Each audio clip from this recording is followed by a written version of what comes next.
Mga kabrigada, 7 pulis mula naman sa Ormoc City Police Office ang iniimbestigahan kaugnay ng pamamaril sa mayoralty candidate na si Kerwin Espinosa.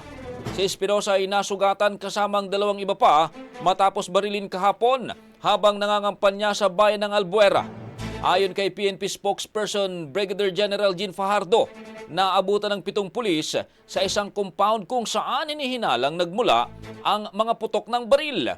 Inihayag naman ni Fajardo na matapos ang pamamaril, isang SUV ang kumaripas ng takbo at dumiretso naman sa isang compound malapit sa pinangyarihan ng insidente.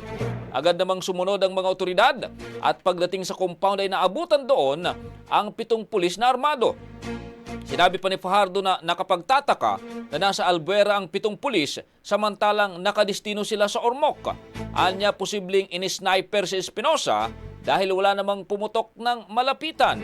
Isinasailalim na po ngayon sa ballistic examination ang mga baril ng mga nabanggit na pulis na kinabibilangan ng 2 opisyal.